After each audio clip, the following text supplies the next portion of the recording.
Hello और नमस्कार। आप सुन रहे हैं किसान तक पॉडकास्ट और मेरा नाम है प्रगति सक्सेना। पिछले 2 दशकों में कर्जे में डूबे किसानों द्वारा आत्महत्या की घटनाएं महाराष्ट्र में चिंता का विषय बनी हुई हैं। कर्जे की इस समस्या से निपटने के लिए सरकार ने बहुत से कदम उठाए भी हैं, लेकिन अन्य समस्याओं के अलावा अब क्लाइमेट चेंज ने भी कृषि को और संघर्षपूर्ण बना दिया है। आज भी महाराष्ट्र का किसान सूखे की विभीषिका को झेल रहा है। इसी दौरान मराठी सिनेमा में भी बहुत अच्छा काम हुआ, जिसे राष्ट्रीय और अंतर्राष्ट्रीय स्तर पर सराहना और पुरस्कार मिले हैं। ख्वाडा, बलिराजाचा राज्य येऊ दे, टिंग्या जैसी कुछ अर्थपूर्ण फिल्में मराठी में बनी हैं, जिनके केंद्र में किसान, उनका जीवन और दिक्कतें हैं। ऐसी ही एक फिल्म है रिंगण, यानी परिक्रमा या चक्र। फिल्म निर्देशक मकरंद माने की यह पहली फीचर फिल्म थी। किसानों के मुद्दों पर केंद्रित अन्य फिल्मों से यह फिल्म इस मायने में अलग है कि यह एक गंभीर समस्या में फंसे व्यक्ति की अपने बेटे के साथ रिश्ते और ईश्वर पर उसकी आस्था की भी बात करती है। कहानी सरल सी है। कर्जे में डूबा किसान अर्जुन मगर अपने 8 वर्षीय बेटे अभिमन्यु को लेकर पंढरपुर की यात्रा पर निकल जाता है। कहानी इसी यात्रा के इर्द गिर्द घूमती है। शुरुआती दृश्य भयावह है। यह दृश्य बतलाता है कि अर्जुन मगर कितनी गंभीरता से आत्महत्या के बारे में सोच रहा है। अंधेरे में एक पेड़ से लटकती लाशों का दुस्वप्न अर्जुन को नींद से झकझोर देता है। हाल ही में उसकी पत्नी की मृत्यु हुई है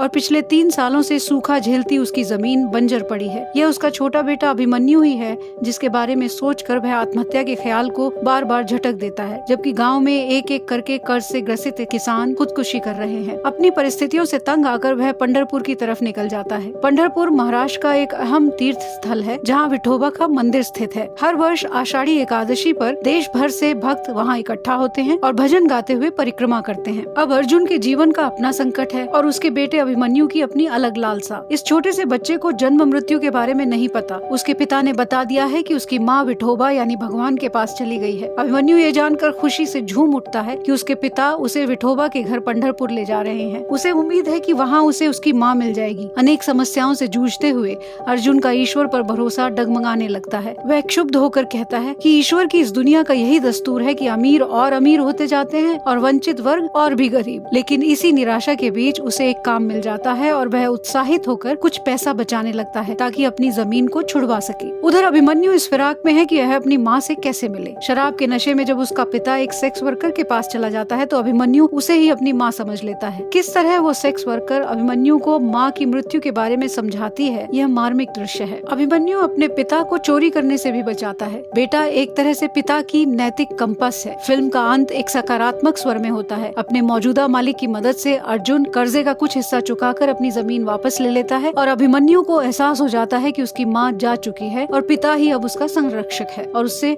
बहुत प्यार करता है। अर्जुन गाँव के एक ऐसे किसान के रूप में उभरता है जिसने कठिन हालात से पलायन नहीं किया बल्कि अपनी जमीन छुड़वाने के लिए पूरा संघर्ष किया। इस तरह एक साधारण सी कहानी के जरिए न सिर्फ निर्देशक मकरंद माने एक किसान के संघर्षों को दर्शाते हैं, बल्कि एक पिता और बेटे के रिश्ते और ईश्वर के प्रति मनुष्य की आस्था में आने वाले उतार चढ़ावों को भी खूबसूरती से दिखलाते हैं। एक इंटरव्यू में निर्देशक मकरंद माने ने फिल्म का उद्देश्य बताते हुए कहा था, अपनी फिल्म के जरिए मैं यह बतलाना चाहता था कि निश्चित तौर पर विपरीत परिस्थितियों में खेती करना किसान के लिए आसान नहीं है, लेकिन आत्महत्या करना इसका हल नहीं। हमें अपनी परिस्थितियों से जूझते हुए सफलता हासिल करना है, अपने परिवार के प्रति दायित्व को निभाना है। किसान अर्जुन मगर की भूमिका में थे शशांक शिंदे। शशांक ने एक इंटरव्यू में बताया कि उनके बेटे की भूमिका अदा करने वाले बच्चे साहिल जोशी दरअसल ऑडिशन का हिस्सा नहीं थे। वे किसी और के साथ आए थे और उनके पिता की हाल ही में मृत्यु हुई थी। साहिल के चेहरे पर जो एक उदासी और मासूमियत का भाव था, उसे देखकर निर्देशक ने उन्हें ही इस रोल के लिए चुना। भीड़ भरे पंढरपुर में फिल्म शूट करना मुश्किल काम था, लेकिन निर्देशक मकरंद माने ने 20 दिन में ही यह शूटिंग पूरी की और सीमित संसाधनों में खूबसूरत फिल्म बनाई। रिंगण को 2015 में सर्वश्रेष्ठ मराठी फिल्म के लिए राष्ट्रीय पुरस्कार से नवाजा गया। अनेक अंतर्राष्ट्रीय फिल्म समारोहों में भी इसे बहुत प्रशंसा मिली, लेकिन बदकिस्मती से निर्माताओं को 2 साल लगे डिस्ट्रीब्यूटर तलाशने में। आखिरकार 2017 में यह फिल्म रिलीज हुई और बॉक्स ऑफिस पर भी इसने ठीक ठाक कारोबार किया। एक गरीब किसान को ही नहीं बल्कि एक आम जन को संबोधित करती फिल्म है रिंगण। तमाम कठिनाइयों से जूझते हुए जीवन के प्रति आस्था डगमगाने लगे तो एक नए विश्वास और उत्साह का संचार करने वाली यह फिल्म जरूर देखी जानी चाहिए।